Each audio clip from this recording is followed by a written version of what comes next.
Michael. Hello. Hello, good afternoon, Michael and team.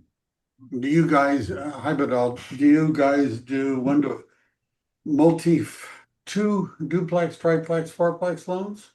Yes, we do. Can you mention that today since that's what I'm talking about? Yes, yeah, sure. I know I didn't give you time to prepare, but No, I was planning to share like a quick preview of loan guide once you finish your content on your prime, like what the for your webinar. So I'm just planning to show like quick pick of what are the loan, minimum down payment, credit score requirement, like very overview, like one page. And I can share with the team later oh, after the call. Yeah. But uh, yeah, so I can add that multi-unit one also in that. So that's it's okay. We just have a few minutes today because the yeah. form classes go on and on. But and the answer really is that if they're going to live in one, there isn't any difference in the loan, Uh, pretty much. yeah. So if they're occupying 50% or more, then they can be qualified for primary. If not, then it will be considered as a Okay. yeah. So, in terms of that, I was thinking I could ask you some questions about it, which I didn't mean to pull this on you. So why don't we just do what you're planning on doing? Let's you spend a few minutes doing that and then we'll No, dig. we, no, we can change. Don't worry. Like if you think, yeah, if you think you have few questions, and I can definitely answer. All right, that's Yeah. good. Um, okay. See, I know the questions to ask. Is it time already? Already. So, I guess we're recording this already? I don't have to do anything. I should leave everything alone. Angela, is that correct? Yes. All right. Great. Well, welcome everybody. Today we're going to be talking about something special, the residential income purchase agreement, which may not be exactly what you think. All right, I'm just warning you. And that involves, it's a similar contract. It's like the RPA, but it's RIPA, and there's some significant differences, which we're going to go over today. And to start with, we are pleased to have Badal with Envoy Mortgage, who's going to, is going to talk to us about loans. I'm not 100% sure what he's going to talk about first, but I'm willing to find out with you. Or do you want Oh, me? So if I were asking questions, I would ask, does Envoy Mortgage have loans for duplexes, triplexes, and fourplexes? uh, yes, we do. So we have program for primary, residential, single unit, and multi-unit for investment. Multi-unit start from 1 2 to 4.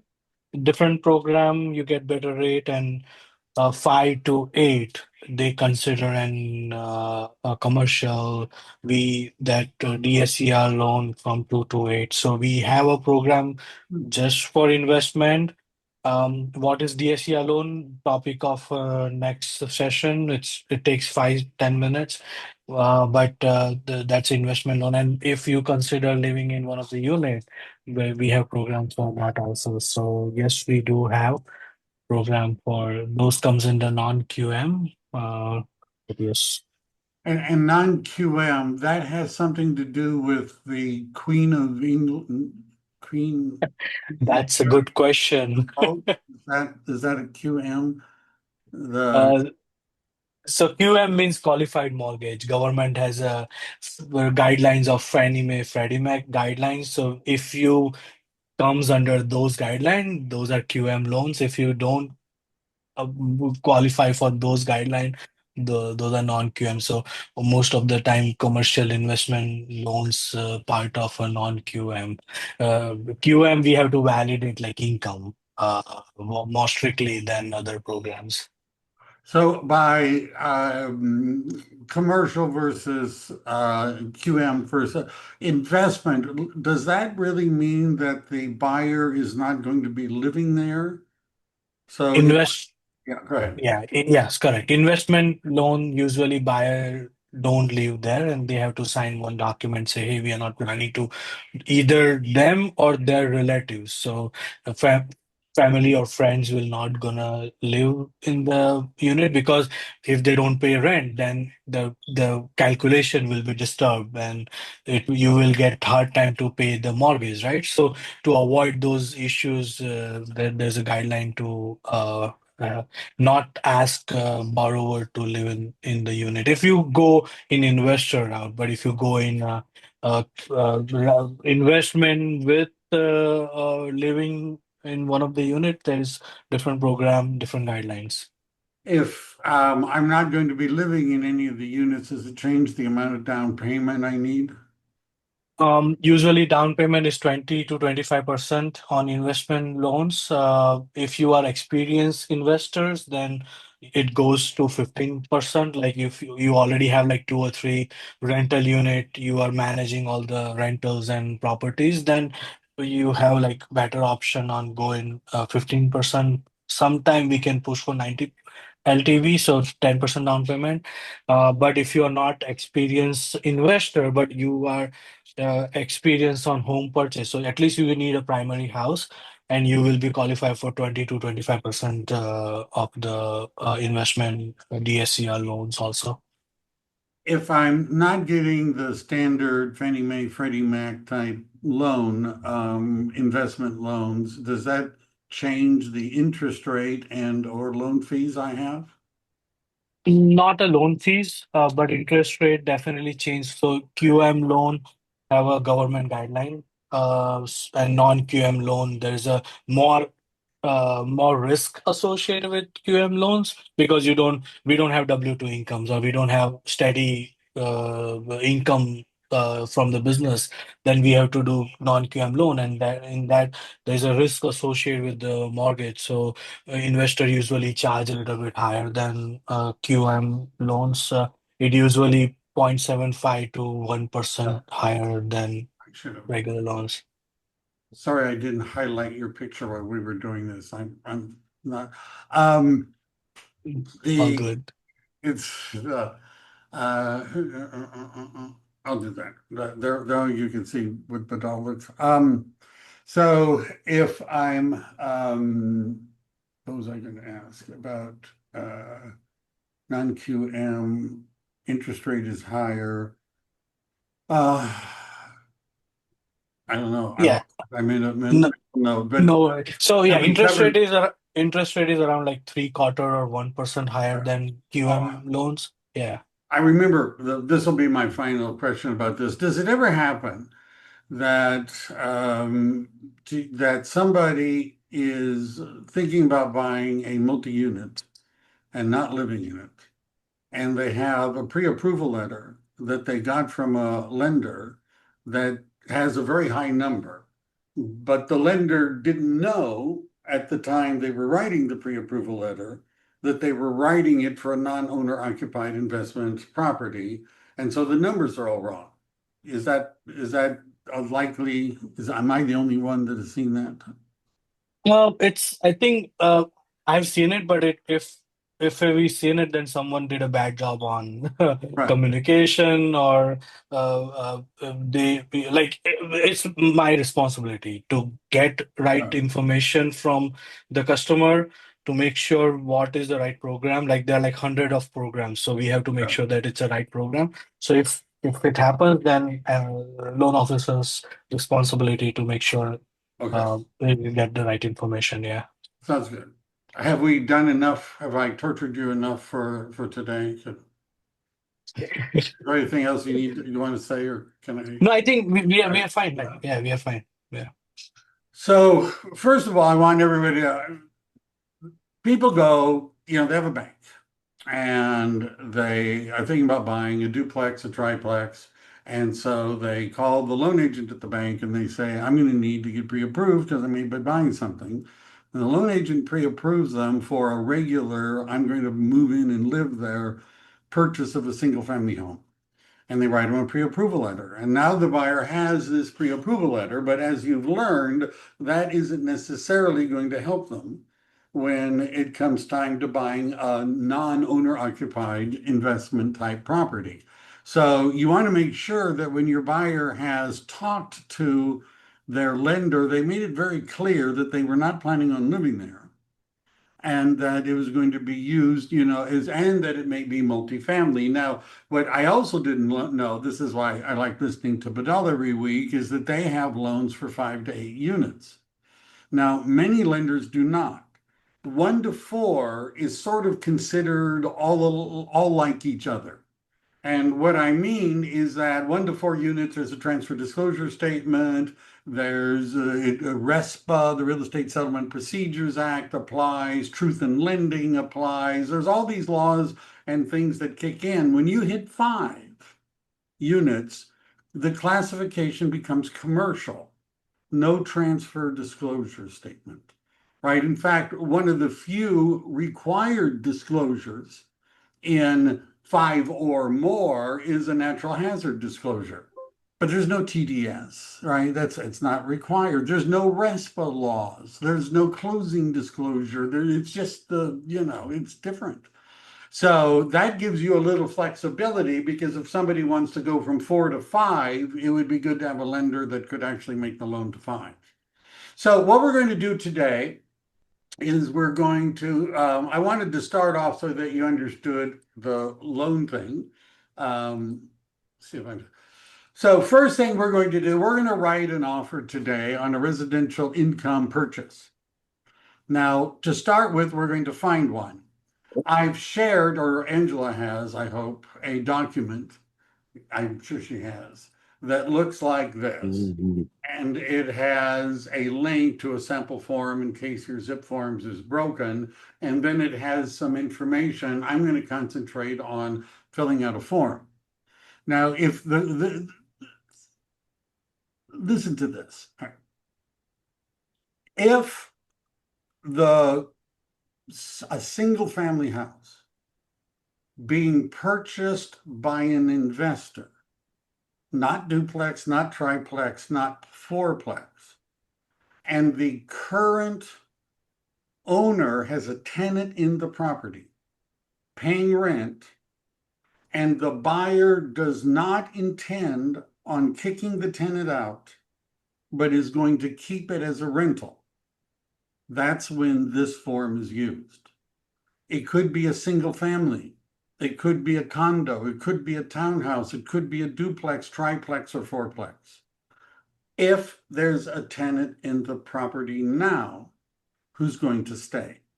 Right? You understand that it's not, duplexes and triplexes, single family homes currently rented. Then I've been asked, well, let's say the single family home isn't rented. There's no tenant in it, but the buyer I have is intending to rent it and produce income. Should we use the RIPA form? And the answer is no.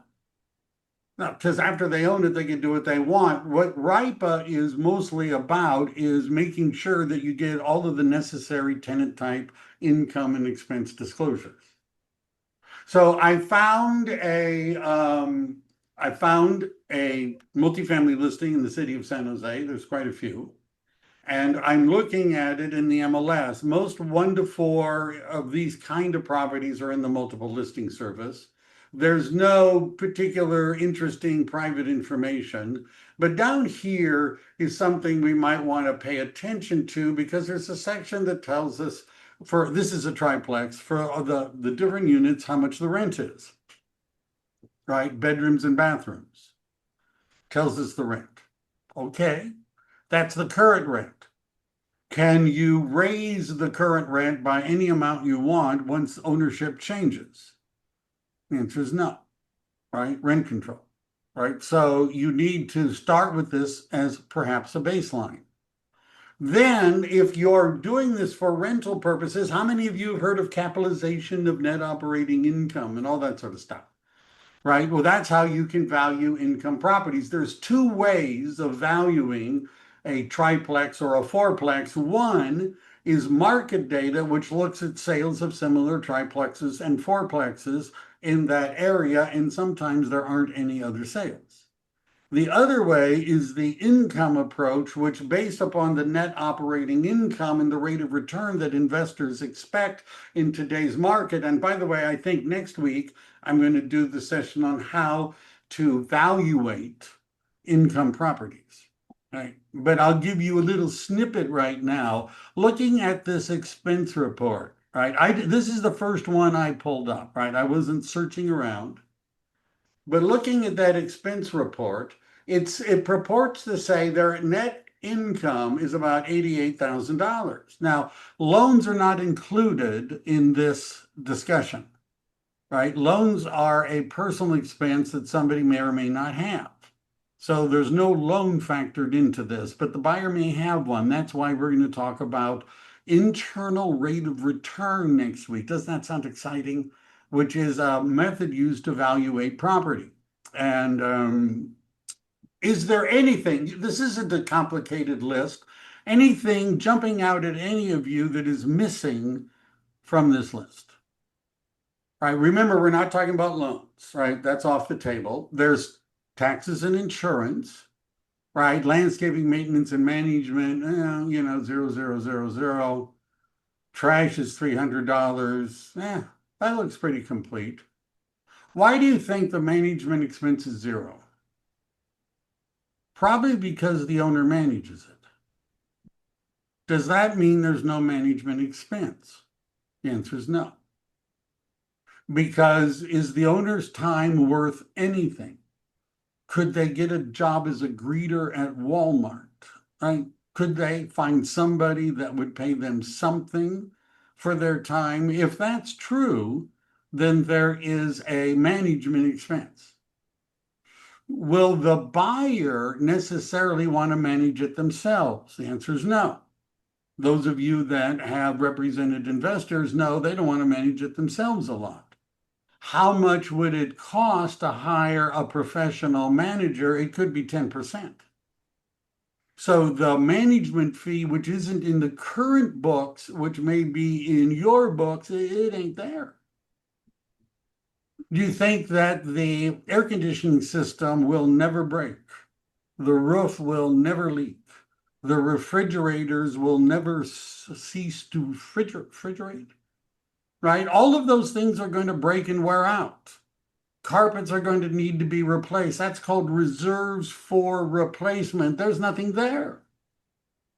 Then it says vacancy factor is 0%. That's because it hasn't been vacant for years. Is that a guarantee that it'll never be vacant in the future? That the tenants all will pay their rent on time? That you'll never have to evict anyone ever? Does that sound like a reasonable future assumption to make? Probably not. So a lot of times we would add in another factor.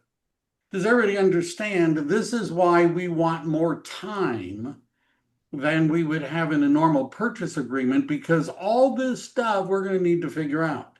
Also, the property taxes are based upon current assessed value. Well, what's that? They're going to reassess as soon as this transaction occurs if it's gone up in value. So that number, you understand why we could talk more about this. And for those of you that love to, think ahead, do that sort of stuff, in RPR, this is the same property. And usually when I'm writing an offer, I would look at both. And over here on the right is what I'll mention next week is, I think I'm going to do this next week, which is a program called Valuate, which is a program that we would use to evaluate rental properties. All right, and you can do flips and you can do holds. All right. So here it is. Now I'm looking at it. Let's get busy, right? What am I going to do? Well, I'm going to copy the MLS number, right? I'm going to copy the MLS number. I think I've also copied that, the address, and then I'm going to find zip forms. Here we go. So you're in zip forms, you've copied the MLS number. If it's not if you don't have an MLS number, because it's, could somebody mute? Yeah, and they double wrapped it. Like this, I ordered this one for you. Can you, So cold. let me see if I can find. All right, I'm gonna mute, that must be Helen, all right. There we go. I'm gonna mute everybody except me for a while, okay? But unmute yourself if you want to yell at me. All right. So we want to copy, if it's in the MLS, we copy the MLS number. If it's not in the multiple listing server, Cannot hear you, Mike. I'm not muted. Okay, is it true that Manoj just said he can't hear me? Is I can hear you anybody? now. I can hear Wow. you. All right, you could hear me before too? Okay. Yeah. All right. So the property you're writing an offer on is either in the MLS or it's not in the MLS. If it's in the MLS, it's easier because you copy the MLS number. If it's not in the MLS, you would copy the address and we would use a program called Property Connect. Or in RPR, there's a way of moving the data directly into zip forms. For easiness, I picked one that's in the MLS. So I'm going to click on New Transaction, New Offer to Purchase. And I'm going to call this a very RIPA demo, right? And the street address, all that kind of stuff. But notice over here, it's MLS Connect. So I'm going to click on that and I'm going to paste in the MLS number. And I'm going to, it never does anything with the photo, but I don't know, I like that it can find one. And it says it's an invalid listing ID. Well, that's interesting. MLA, it's got probably an extra space at the end.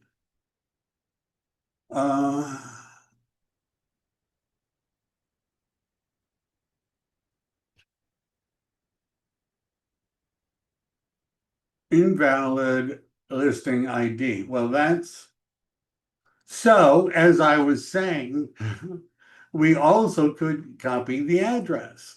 All I have to do is find the right, close that. Too many tabs. And I'm going to find, all right, so we've got the address also. This I did not think would take that long, this part. So we're going to just drop in the address. We can go ahead and make it look better. 95112. Back out that. And notice it also says Zip Form Record Connect. Ooh, I'm going to click on that. Now, the reason we wanted the MLS number is because if it were working, it would import the information in the MLS into our form. So we wouldn't have to be copying and pasting all this stuff. Now, both RPR and Record Connect are going to try to do the same thing. We're going to say it's a multi-unit. Now, you should have created a template for you to represent a buyer, which would be your information and your broker's information. And we're now going to save it. And I sure hope it works. All right. So notice what it's done is that it has looked at what the title records say. The assessor's data says who owns it. And a lot of times the names of the owners get inverted. So this is either Inc. BBMT, or most likely it is BBMT Incorporated. Is everybody still there? I don't know. All of the videos disappeared. I'm feeling lonely. I guess so. All right, no, it's fine. I thought you'd all left me. So I'm going to fix it so the name looks more proper. I'm going to click on yes. And what it's now done is it's imported as much of that information as it can. All right. Now, that doesn't mean it's going to be perfect, but we're going to go to documents and we're going to add a document and we're going to go to forms and we're going to go to CAR forms and we're going to type in RIPA and we're going to find the residential income purchase agreement. And then we're going to stop it. And then the other thing you would be having to do, which is easier actually when you're doing it from the transaction. I don't know. It's easier when you're doing it from the transaction. I clicked too fast, so I'm going to go back. Don't mess with me today. All right.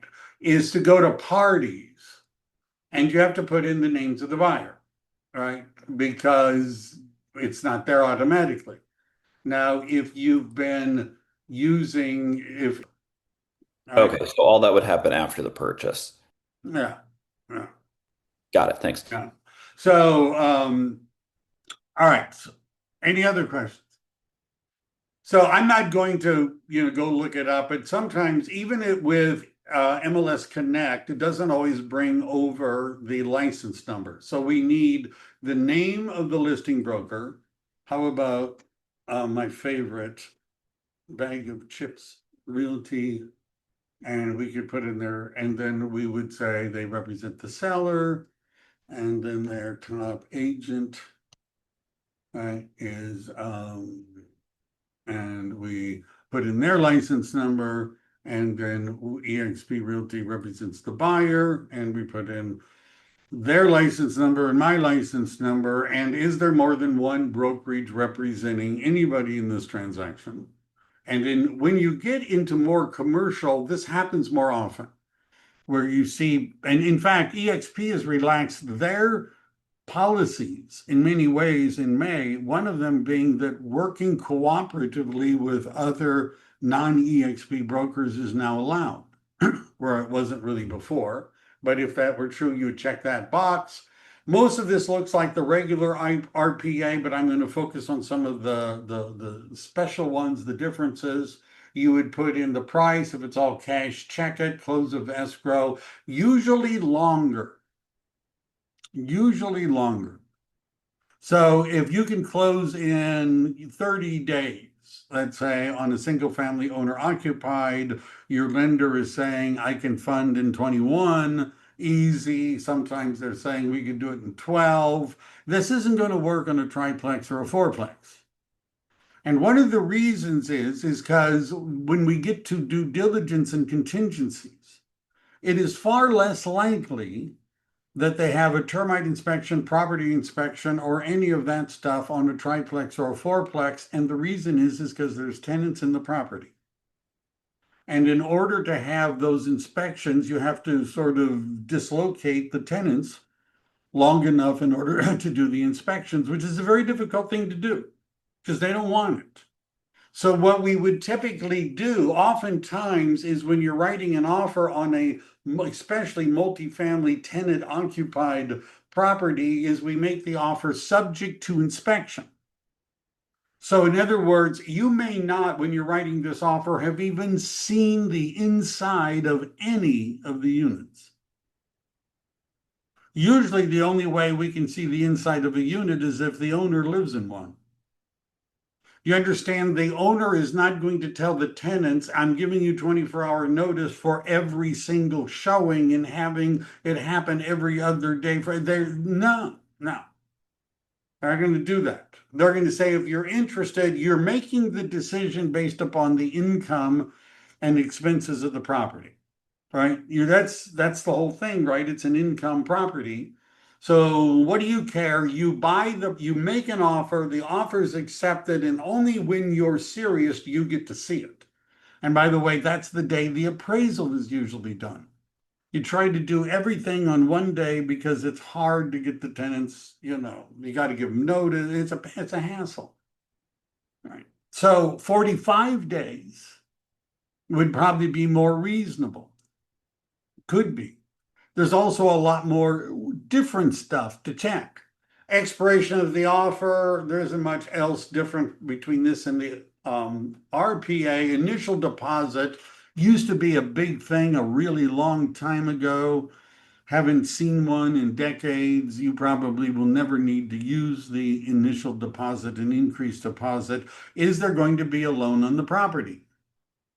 Okay. Now, a different conversation will be, I'm going to do this because I'm getting more of it, seller financing, right? I thought I'd do a class on that as well, but you can see there's more choices than you normally have. You would put in the loan information. Can you get an FHA or a VA loan? I think Badal's probably still here, but a hypothetical. Can you get one on a well, how about this? Can you get one on a multi-unit property? Could you get an FHA loan or a VA loan to buy a duplex?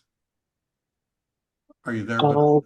Yes, I'm here. So multi-unit property, FHA, I think FHA is limited for 2 unit, uh, where 1 unit can be occupied by the borrower.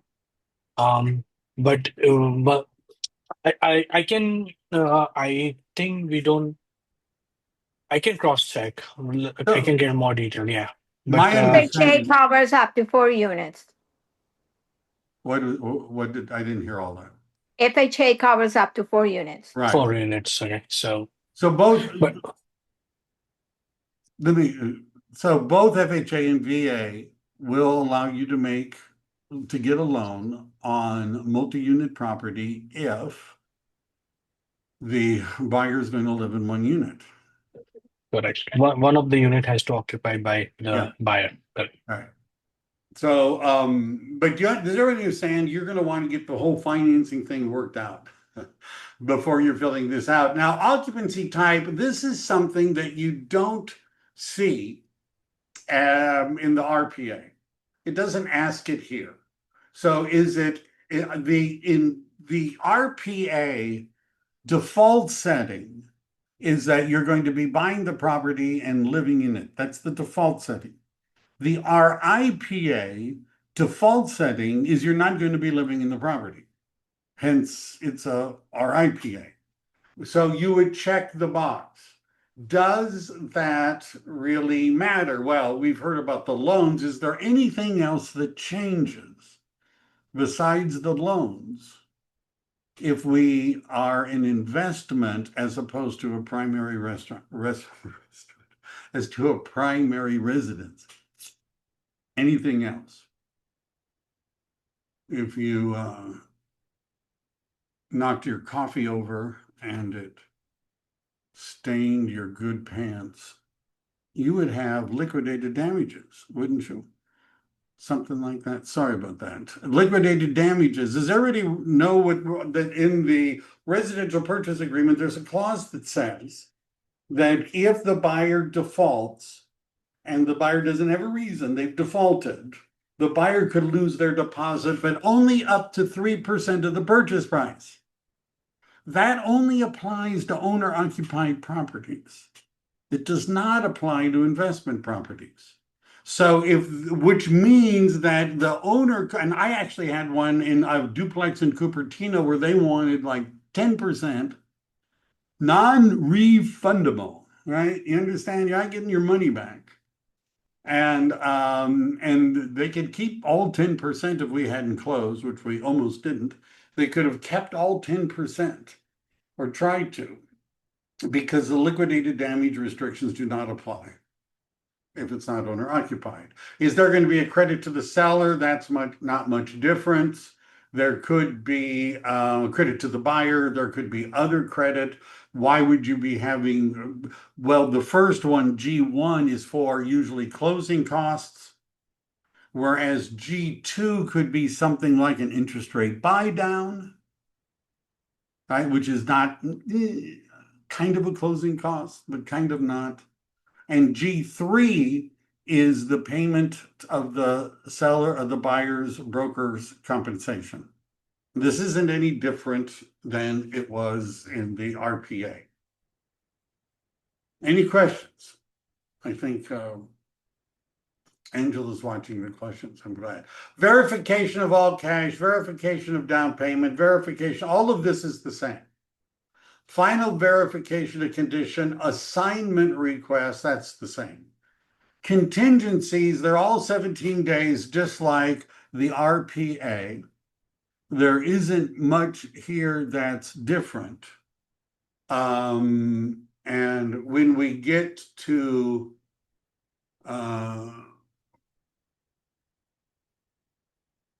investigation of the property, we're going to get to this in a moment. What's also different, oh, here it is H.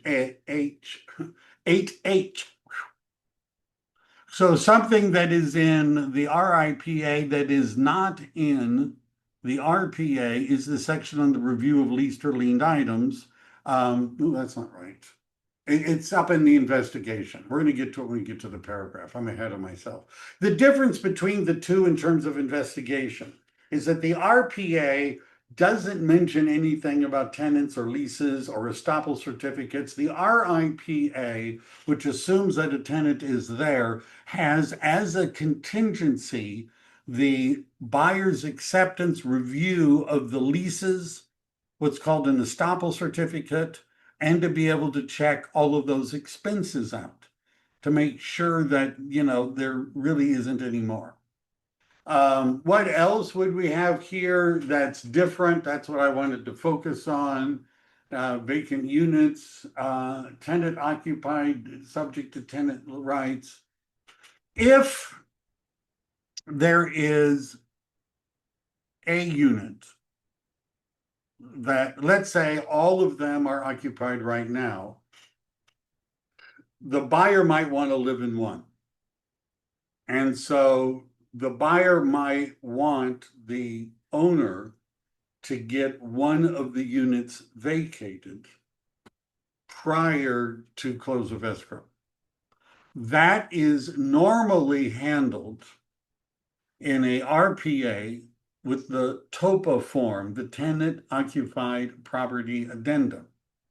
And that's the part of the RPA that we use to handle tenants and their rights. And then you could say in the TOPA form, I want it to be vacant, or you could even say it here in the RIPA. And you oftentimes notice it says on the additional terms, units to be delivered vacant. And then the TOPA form, when you click that, launches. All right, I'm buying a triplex. I want to live in one. Can the current owner kick out the one I want to live in? Can they kick out that tenant because they're planning on selling it and I want to live in one of the units? Can the current owner do that? And the answer is no, because I want to sell it without you in it is not one of the just cause evictions. But I thought that if the buyer was going to live in it, they could kick the tenant out. And the answer is yeah. But the question is, who can kick the tenant out? And when can they kick the tenant out? The current owner is not planning on living in the unit. The current owner does not have the right to kick out the tenant because they want to move in. They don't want to move in. The buyer is the one that wants to move into the unit, but the buyer doesn't own the unit right now. So the buyer has to own the unit before the buyer can exercise their right to move in. And then it requires the buyer to give the tenant 60 days notice. Sometimes they don't even leave it 60 days. So as a practical matter, we do the TOPA form where we tell the current owner, you got to get that tenant out. And well, he doesn't want to move. Well, yeah, but you should tell him this, that regardless, he's going to have to leave. But if he leaves early, we'll give him, well, first of all, you're required, if you kick the tenant out, because you want to move in, to give the tenant 1 month's rent as a relocation allowance, which is usually done through the refunding of their deposit. You just have to give them, you don't charge them last month's rent, you give them their deposit back and tell them to leave. Many times you have to bribe the tenant, give them 2 months rent, pay them off so that they will voluntarily leave before escrow closes. Because if they don't, and the buyer wants to live in any of the unit, it becomes messier, right? Months is what it will take. So that's where we would put in and a lot of times they want to live in one of the units. They heard on the internet, live in one unit, rent out the others, get them to pay your mortgage, live for free, right? That's what they've heard. Seller occupied units are to be delivered vacant. Unless for some reason they want to become a renter, then you would start all over. Deliver of documents. This isn't much different. So I'm not going to spend a lot of time on it. NHD is required just about everywhere, right? Commercial, multifamily, it doesn't matter. There could be a wildfire disclosure, which would involve the fire hardening and defensible space, which is another topic. There's all of the normal stuff here, which I'm not going to spend a lot of time on. It's just how you would normally fill it out. Home warranties are possible for fourplexes, triplexes, duplexes. That's fine. And what we also want, notice in R, additional tenancy documents, income and expense, and a tenant estoppel certificate. So what's that? Well, it says in the MLS that they're renting these units out for $3,000, $2,500, and $3,100. All right. So it says in the contract that the landlord has to give us copies of all the leases that's coming up so we can check. What's missing? Do you think it's possible that one of the tenants that was paying $3,000 a month went to the landlord at some point and said, hey, they've just put in these new apartments around the corner. They look really nice. And they're about $3,000 a month also. But they're new. They're nicer. And so I'm thinking, why am I paying you $3,000 a month for this old place when there's one around the corner that's nicer and newer for the same price? And the landlord says, okay, what do you want? And the tenant says, how about $2,500? Landlord says, okay. Now, did they rewrite the lease at that moment, do you think? Most of the time, not. So the lease, if you read the lease, says the tenant pays $3,000 a month, but the tenant's not paying $3,000 a month. They're only paying $2,500 a month. What the tenant estoppel certificate asks the tenant is, how much rent are you really paying?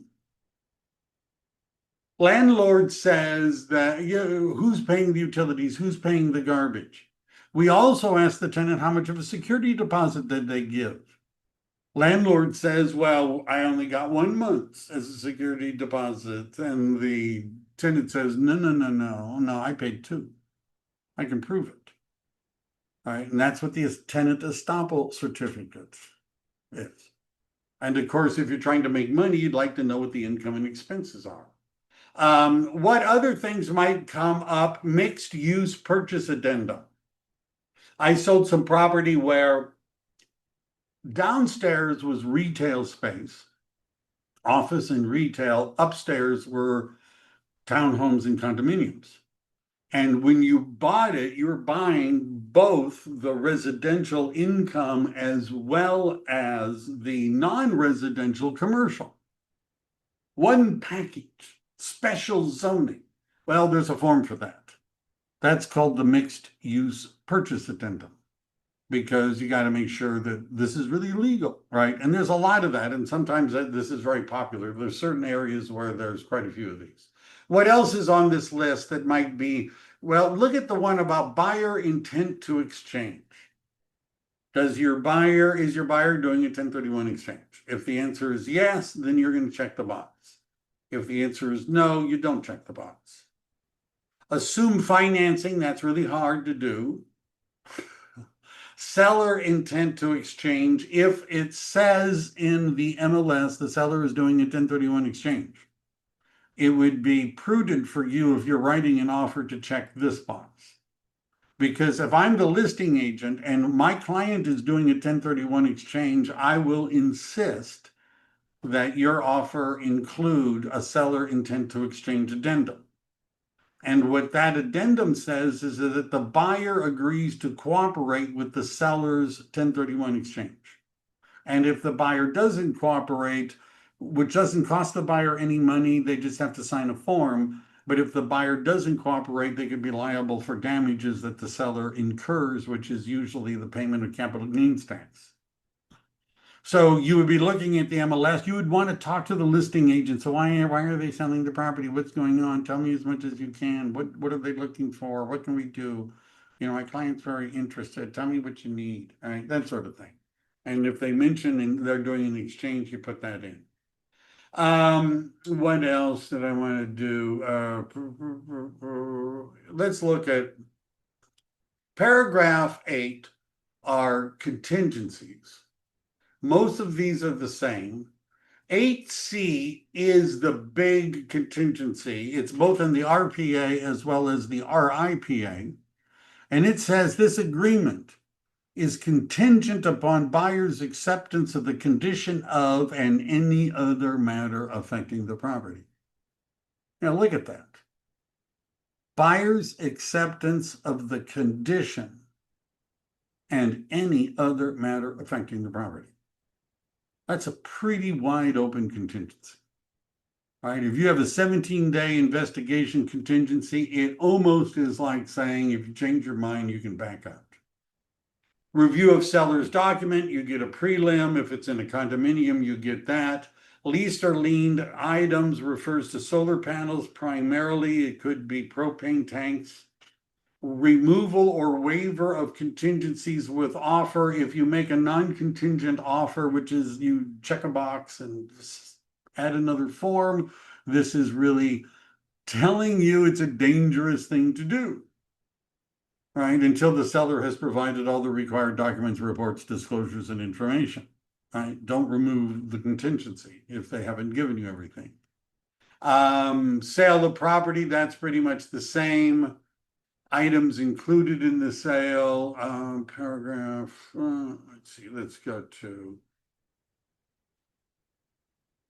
paragraph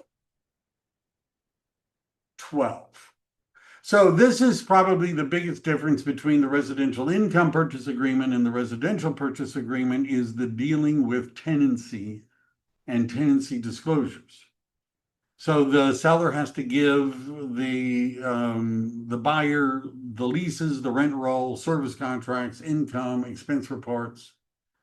Estoppels, as I mentioned, are mentioned here. Estoppel certificates, which is the validation by the tenant that that's really what's going on.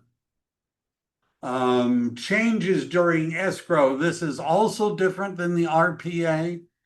The RPA doesn't assume that the current owner is going to be doing weird stuff during escrow. Like what? Well, leasing out the property, signing a new lease. So what happens if in the triplex one of the units goes vacant while you're in contract and the current owner decides to rent it out for you? At what rate? Is it your rate? Is it their rate? It says they can't do that, right? They have to tell the buyer if they're going to rent or lease or change, modify, alter, extend, or do anything during escrow with the existing leases. Security deposits and unearned rent. The seller has to transfer the deposits and notify the tenant. That's different than the RPA. And the buyer would be credited for prepaid rent at closing. Yeah. This is something that the escrow officer can help with. You could study it. If you're on my team, you could ask me to explain it to someone. But I'll give it a go here. If you're buying income property, you have some things that are paid beyond the day escrow closes. And you have some things that are paid short of the day that escrow closes. What would be something that is paid short? And the answer would be interest that's on like a loan that is going to be assumed, because interest is charged at the end of the month for the previous month's use of the money. What is charged prior to escrow closing is rent. So the triplex, the tenants pay rent at the beginning of the month. But let's say escrow closes in the middle of the month. Now, if you're the buyer, you would have owned the triplex for half of a month, and you would deserve half of the rent for that month from all those tenants. Right? So the landlord would prorate the prepaid, which is now unearned, right? Because they didn't own it for the second half, and that would be credited. Does that make sense? All right, anyhow. Buyer's investigation. This is pretty much the same. What we're going to, did I already skip the other thing? I'll just do one more for fun. Oh, I guess it's 17. 37. It's a 7. It's been one of those days. The other part that can become a big difference is this section here, paragraph 37, liquidated damages. So as I mentioned before, if the buyer is going to occupy the property as a personal residence, the liquidated damages can be no more than 3%. So sometimes buyers put down 10% or 8% or whatever, just to show that they're serious, but you know that you'll get back everything except for 3%. That does not apply if it's not going to be owner occupied. So that if it's more than 3%, they could lose more than 3%. This is different. The wording is different, right? Because the rule is a little bit different. And then arbitration and what's really the difference here? Everybody has to agree to arbitration. It's binding and final. There's a mediation. This isn't very much different. Now, that's as we scroll, we're getting to the end of the contract where the buyer signs. You'll notice here is where offer, entity buyers. If we're an LLC, we would click on it. We would put in the full legal name of the entity. We would put in the name of the authorized signer. If there's more than one, we would put them in, put in the name, right? And then notice down here, signed by, that would be my name, right? And then, so the name of the buyer is the LLC, but, I'm signing for it. All right. Questions about that? All right, most of this stuff is the same. I don't have any jokes. Buyer's intent to exchange addendum, I put that in. Sellers, I dropped those in because if we were doing it. All right. Let's see, what else? So in this handout, I give you 1 to 4 units. If it's got a tenant and the tenant is going to stay, you would use RIPA. 5 or more units. We oftentimes would not use RIPA, but we would use, there is a CAR has a commercial and multifamily residential purchase agreement, because at 5, it's now a commercial property. And the rules change on commercial properties. The loans change. It changes, right? Disclosures change, everything changes. So the RIPA, I mentioned here, used for existing property with existing tenants, or the buyer won't occupy a unit. Make sure you fill out, look at all the fields. These are all the other documents that you're probably going to be having to deal with. Notice one of them, which you might want to read in advance if you're representing the buyer, is the buyer should understand the rent cap and just cause eviction rules in California. Because they may be thinking, well, I'm going to move in, kick out all the tenants, or I'm just going to raise the rent. I don't know. You can't buy too much. Any local disclosures, does your county or city have their own rent control? San Jose does. They have their own rent control. If you buy a property in Fremont versus buying a property in San Jose, the rules are different. Right? The rules, if you buy them in Berkeley, much more different. So as an agent representing the buyer, one of the things you would want to research is, are there any local rent control laws that might affect the property? Like some of them won't let you Airbnb it. And sometimes the guys think, well, I've got 3, I can Airbnb them, I'll make all this money. Maybe they won't let you do that. You need to check all that. The RCSD is that's not as necessary. If I were thinking about it more carefully, I would have left it out. But it's the representative capacity signature disclosure. But what at some point, you're going to need the trust certificate or the LLC agreement. Do you need that from the buyer when you write the offer? The answer is no. In fact, is this my form? Yeah, I'm going to delete that for now, because we don't usually give that with the offer.